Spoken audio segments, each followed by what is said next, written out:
Okay, selamat pagi kepada semua. Hari ini saya akan mula dengan bab 4 iaitu pilih atur dan gabungan.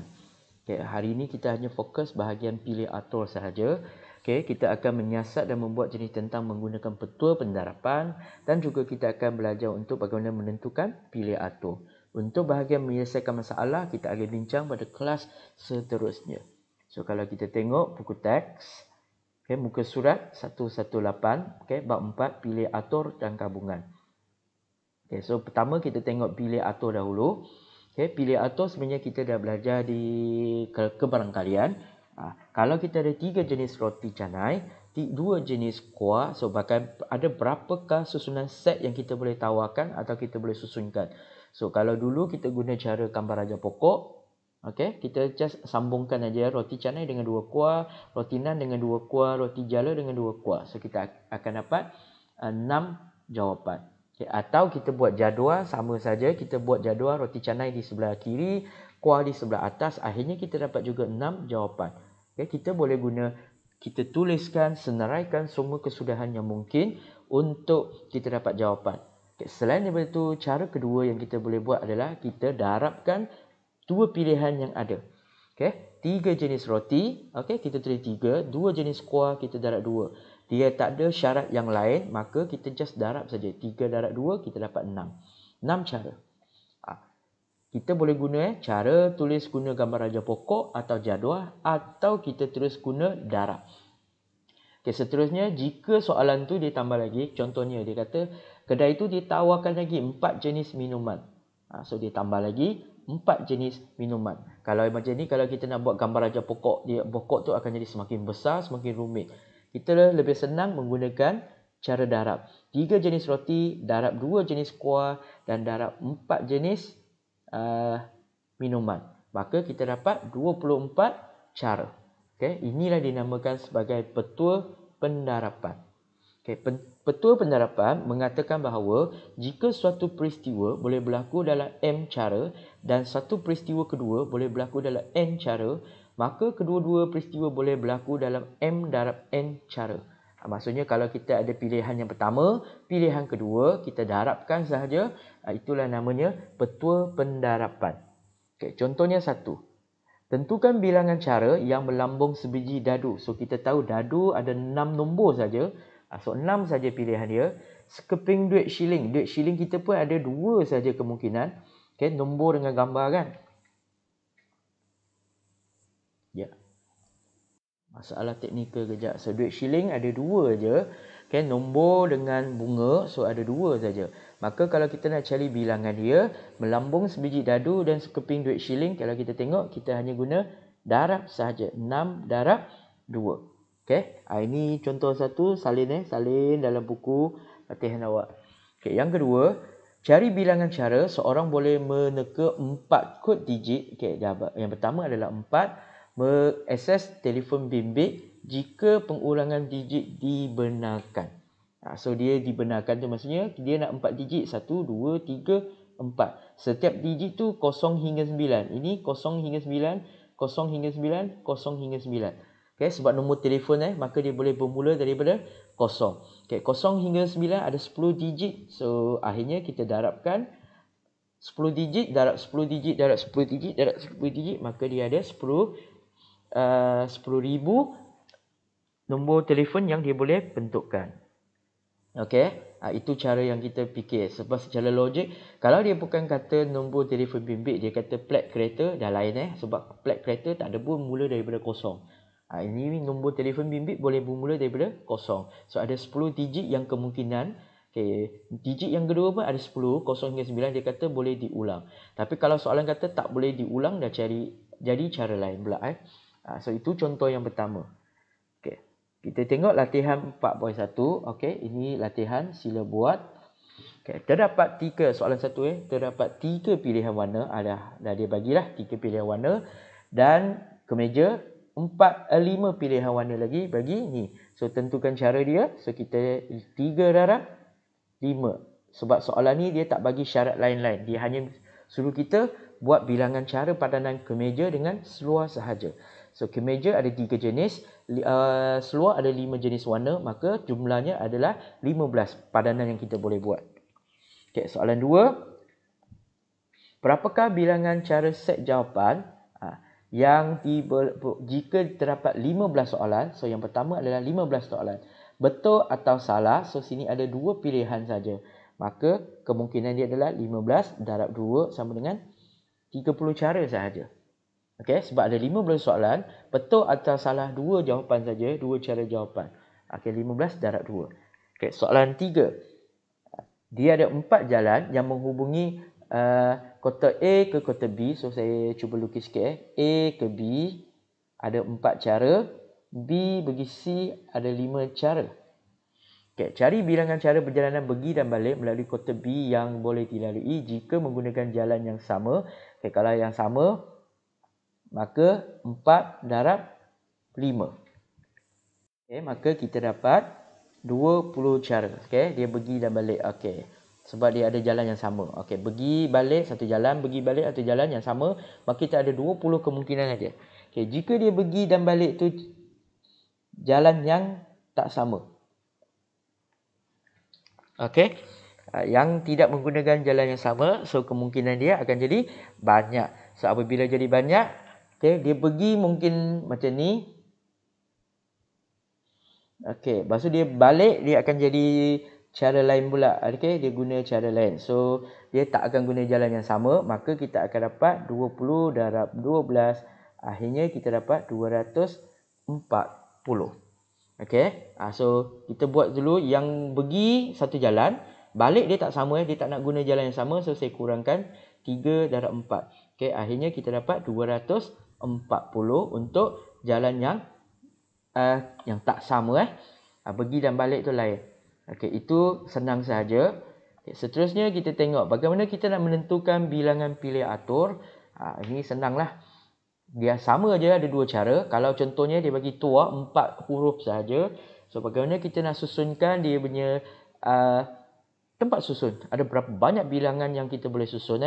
So mungkin cara pertama, ingat dia suruh kita senaraikan. Bagaimana contohnya saya tulis TUAH. Itu dah satu. Okay, lepas tu saya tulis lagi TUH dengan A saya tukar. Dah 2 cara. Dah habis Lepas tu TAUH. TAHU. Dah A pun dah habis susun. Okay, TH pula saya letak di depan. UA lagi satu. THAU. So huruf T dah habis. So huruf T di sini ada 6 saja. Okay, kalau saya buat lagi huruf U pun sama saja ada 6. Okay, kalau saya buat huruf A bermula dengan A pun ada 6. Okay, dengan H pun ada 6. Maka jumlahnya adalah 24. Ada 24 jawapan yang kita senaraikan. Itu cara pertama. Okay, cara kedua, kita boleh isi dalam petak. Contohnya petak pertama, kita ada 4 huruf atau 4 pilihan tua. Okay, kita tulis 4. Okay, katakan T sudah digunakan di sini, maka tinggal lagi 3 huruf saja, betul? Okay, katakan U dah digunakan di sini, maka sini tinggal lagi H dengan A saja. So 2 pilihan saja. Okay, H kalau dah dipakai, akhirnya tinggal A saja, tinggal 1. So kita darab 4 darab 2 darab 1 sama juga 24. Ini menunjukkan kita ada 2 cara untuk mendapatkan jawapan. Satu, kita senaraikan semua kesudahan yang mungkin. Dia ada 24 jawapan, 24 lah kita senaraikan. Atau kita guna cara kita senaraikan pilihan-pilihan yang mungkin. Contohnya yang pertama ada 4 huruf, kita tulis 4 pilihan yang boleh. Ini kenapa tinggal 3? Sebab katakan T atau U atau A atau H, salah satu huruf dah digunakan. Katakan T. Maka tinggal UHA je untuk kedudukan yang kedua. Katakan U pun sudah digunakan, sini tinggal 2 H dengan A dan yang terakhir tinggal A saja pilihan. Maka kita jumlahkan, kita darabkan, kita dapat 24 juga. So 2 cara dapat jawapan yang sama. Maka bolehlah guna mana. Kalau SPM, kalau soalan dia nombor tu tak besar, kalau dah lupa cara darab, bolehlah guna senaraikan. Tapi kalau nombor dah semakin besar, jawapan kita sampai ratus-ratus, takkanlah kita nak senaraikan kan? Maka kita guna darab lebih cepat. Ini adalah cara dia tunjukkan bilangan pilih atur bagi n objek yang berbeza diberi sebagai n tanda seru. So n tanda seru ni dinamakan sebagai factorial. Okay, kita panggil n factorial. Okay, so keadaan n factorial sama dengan n Pn. P ni adalah pilih atur dia, atau bahasa Inggeris lah dia guna perkataan dia. So n Pn. So sama dengan n tolak 1 darab ni sampailah 1. Okay, katakan n ni kalau 11 darab 10 darab 9 darab ni sampai 1. Okay. Tapi dulu tak boleh guna kalkulator, maka kita gunalah cara-cara darab. Tapi sekarang dah ada kalkulator kan, kita boleh guna kalkulator. Tapi kalau kita nak buat soalan ni, dia kata minta kita jangan guna kalkulator. So cara kita buat adalah 11 faktorial bahagi 9 faktorial sama dengan 11 darab 10 darab 9 faktorial bahagi 9 faktorial. So kita ini dengan ni boleh hapuskan. 11 darab 10 adalah 110. Okey. Kalau kita tak nak, sebenarnya kalau kita nak tuliskan habis pun boleh. Tak ada masalah. Okey, sebab ada orang lagi tak faham kan. Ini maksud dia faktorial. 8 darab 7 darab 6 darab 5 darab 4 darab 3 darab 2 darab 1. 9 faktorial, 9 darab 8 darab 7 darab 6 darab 5 darab 4 darab 3 darab 2 darab 1. So kita akan perasan bermula daripada 9 saja, dia adalah nombor-nombor yang sama. Maka kita hapuskan. Kan serupa 11 darab 10. Sama je 110. Okay, iaitu yang kita guna cara ni lah, faktorial. 9 faktorial, 9 faktorial. Okay, ini adalah ringkasan daripada tak nak tulis panjang. Kita gunalah simbol faktorial itu, maksudnya kita darab sehingga dah dapat 1. Okay, B pula, kalau kita tengok B, okay, 6 faktorial bahagi 4 faktorial dengan 2 faktorial. So 6 darab 5 darab 4 darab 3 darab 2 darab 1. So 4 faktorial adalah 4 darab 3 darab 2 darab 1. Sini adalah 2 darab 1. So mana yang sama kita hapuskan. Ini lagi mana 4 dengan 4 boleh hapuskan. Okey. Barulah yang tinggal adalah 6 darab 5 30. 3 darab 2 darab 1 adalah berapa? 6. So dapatlah 5. Okey, boleh guna cara macam ni, ringkaskan sebab malas nak tulis panjang. Kita guna faktorial sampai 9 dah tahu 9 faktorial yang sama. Ini pun sama, kalau sampai 4 faktorial kita boleh bahagi aja 4 faktorial. Okey, sama aja 6 darab 5 bahagi 2. Ada lagi 3 tak nampak. Ya. So bahagi 2. So jawapan dia 15. So sama sahaja mana yang sama kita hapuskan. Terlupa pandang. Okey. Itu cara kalau tak nak guna kalkulator, tapi soalan memang minta awak guna kalkulator lah, tak ada masalah pun guna kalkulator. Okey, seterusnya kita tengok contoh 3, cari bilangan cara menyusun huruf dalam perkataan bijak tanpa ulangan huruf.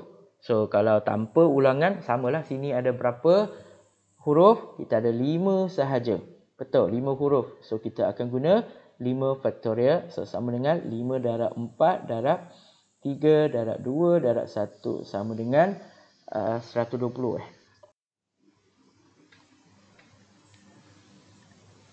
Okey. Cara ni kita guna faktorial atau kita guna cara petak.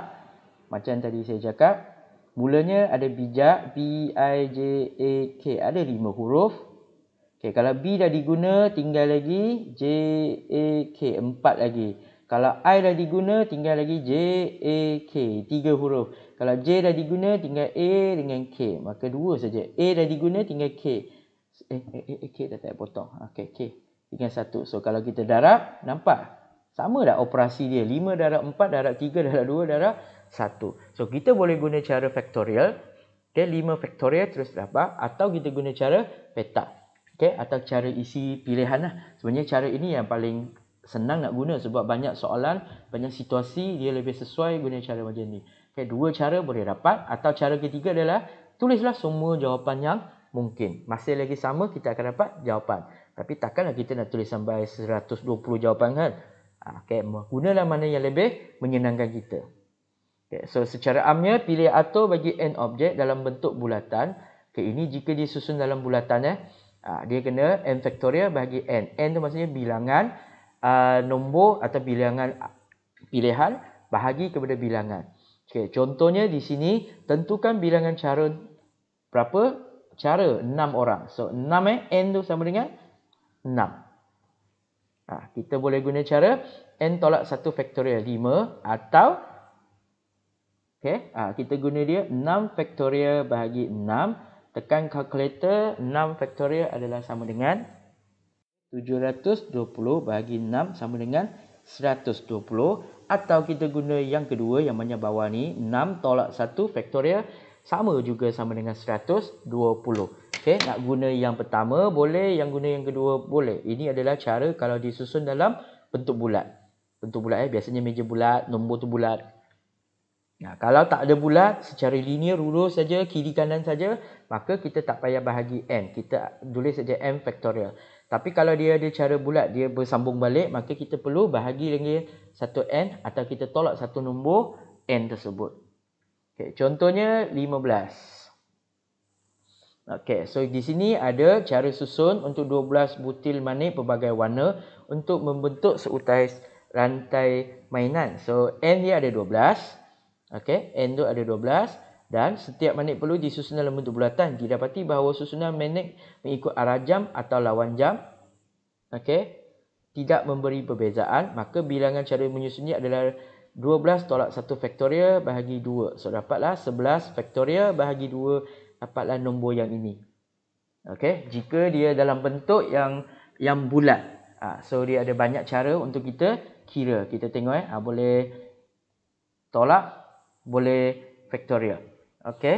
So kita tengok seterusnya latihan kendiri.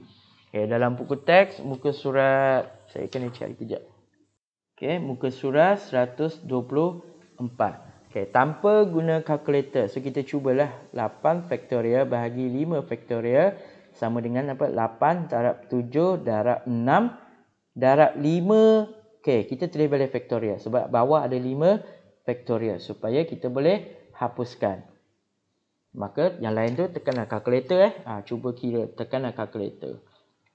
Yang atas pula 8 faktorial tolak 6 faktorial bagi 6 ni. So kita akan buat 8 darab 7 darab 6 faktorial tolak 6 faktorial bahagi 6 faktorial. Kita anggap ini macam pemboleh ubah.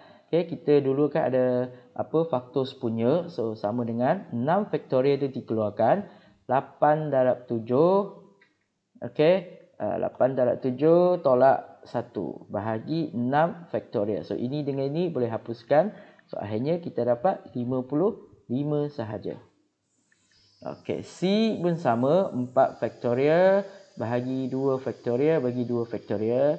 So 4 darab 3 darab 2 faktorial bahagi 2 faktorial 2 faktorial. So 2 dengan 2 ni boleh hapus.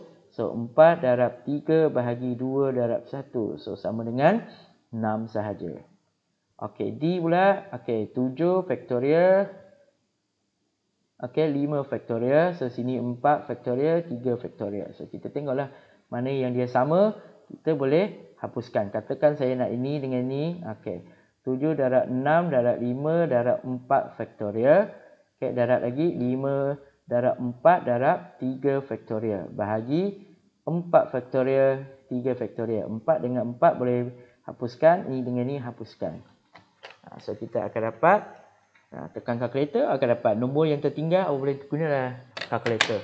Walaupun dia kata tanpa guna kalkulator. Sebenarnya dia tak nak awak terus tekan faktorial saja. Tapi kalau setakat 7 darab 6 darab 5 darab 5 darab 4 bolehlah tekan kalkulator ya. Seterusnya soalan 2. Cari bilangan cara yang menyusun semua huruf dalam perkataan berikut tanpa ulangan huruf. So tanpa kita tengoklah berapa yang ada kan. Berapa yang ada, berapa yang ada, berapa yang ada. Lepas tu guna contohnya 4 faktorial. Atau kita guna cara isi petak. Awak cuba buat. Senang ajalah. Senang sahaja. Yang ketiga. Berapakah bilangan cara menyusun 7 orang. 7 orang pelanggan untuk duduk di dalam sebuah meja bulat. So ni bulat Kalau bulat kita kena buat apa? N faktorial bahagi N. So, sini adalah 7 faktorial bahagi 7. Cuba tekan kalkulator. Tengok apa yang kita dapat. 4. Ini adalah 8 butir permata. So, dalam seutas rantai. So, kita akan guna apa? N sama dengan 8. So, N tolak 1 faktorial bahagi 2. Okey, itu contoh tadi dah bagi kan. So, 8 tolak 1 faktorial bahagi 2. Okey, so 7 faktorial bagi 2. Cuba tekan kalkulator, tengok apa nilai yang kita boleh dapat. Okey, so senang aja. Kita kena tengok soalan, adakah dia buat dalam bentuk bulat atau bukan bulat. Kalau bulat, dia kena bahagi ikut formula yang diberi. Tapi kalau dia tak ada yang bulat, maka kita darab seperti biasa sahaja. Okey, betul pendarapan. Okay, seterusnya kita nak tengok menentukan bilangan pilih atur bagi n objek yang berbeza diambil R objek pada satu masa. Okay, maksudnya dia bagi kita contohnya pertimbangan bulat perkataan pertua. Dia bagi kita pertua tapi dia nak tua sahaja yang nak kesusun. So samalah cara kita buat. Cuma mulanya dia bagi kita 7 tapi kita nak susun 4 sahaja. So cara yang paling senang kita boleh guna bentuk isi petak. Atau kita guna cara faktorial. Okay, ada 7 bahagi 4 tinggal berapa. Okay, macam inilah faktorial. Atau kita isi petak. So, sama sahaja. Okay, contohnya, tambah guna kalkulator 6. Okay, pilih atau 4. Okay, 6 kita ada 6, pilih 4. 4 yang perlu disusun. So, 6 faktorial. Okay, 6. Okay, pilih 4 ni, maksudnya 6 tu faktorial. Bawah ni ikut ajalah yang atas tolak bawah. 6 tolak 4 faktorial. So, sama dengan 6 faktorial bagi 2 faktorial. So, 6 darab 5, darab 4, darab 3, darab 2 aja berhenti. 2 faktorial. Sebab boleh hapuskan di bawahnya. So, dapatlah jawapan kita 360. Okay, senang sahaja. Berapa diberi, berapa dia nak susun. Kita kena dapatkan maklumat dahulu. Okay, contohnya soalan 7. Okay, 8 orang ahli. Okay, so 8 diberi. Kita nak apa? Sebagai presiden, naib presiden setiausaha. So 3 je dia nak. Dia 3 je. So kita buatlah 8 faktorial bahagi 8 tolak 3 faktorial. So 8 bahagi 5 faktorial. So 8 darab 6 darab darab 7 darab 6 darab 5 faktorial bahagi 5 faktorial. So, 5 dengan 5 potong. So, tekan kalkulator dapatlah 336. Okey. Berapa diberi, berapa dia nak pilih. 8 pilih 3. Syarat dia bagi. Okey. So, kita cuba tengok latihan 4.3. Ini dalam buku teks. Muka surat 126. Okey. Muka surat 126. Okey. Ni cuba buat. Mana yang saya bagi, sila cuba buat.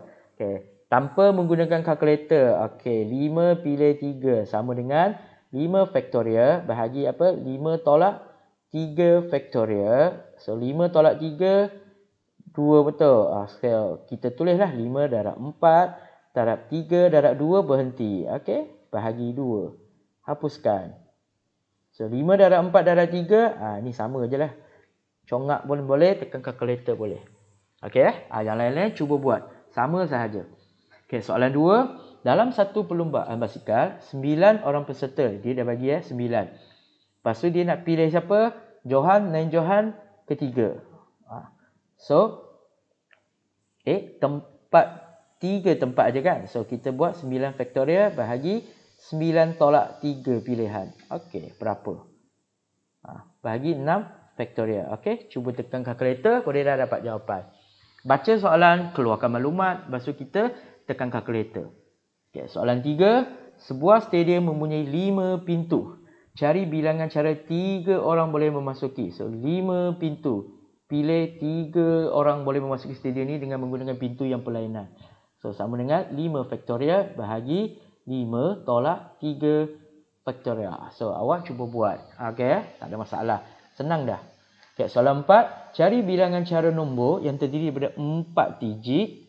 Yang dapat dibentuk daripada 1, 2, 3, 4, 5, 6, 7, 8. So, diberi 8 digit. Tapi dia nak pilih 4 digit sahaja. So, apa yang jawapan kita dapat? Okay, kita cuba kira. Soalan 5. Seorang pekerja di sebuah restoran punya susun 10 biji pinggan. Okey, bulat. Nampak dia ada perkataan bulat. So, tetapi meja tersebut hanya boleh memuatkan 6 biji pinggan saja. So, cari bilangan atur bagi menyusun pinggan-pinggan tersebut. Kalau meja bulat, kita kena tengok, ingat dia kena bahagi. So, 10 pinggan boleh muat 6 sahaja. Okey, tapi dia dalam bentuk meja bulat. So, kita bahagi balik 6. So, 10 faktorial bahagi 10 tolak 6 faktorial bahagi keseluruhan ni bagi 6 lagi. So, awak tekan kalkulator satu-satu, awak akan dapat jawapan. Okey. So, untuk hari ini itu aja yang kita belajar. Cuba belajar baca soalan, keluarkan maklumat dan tekan kalkulator. Okey, yang penting faktorial tu kena pandai supaya awak senang. Lepas ni akan jadi sangat senang. Okay, sekian, terima kasih untuk hari ini.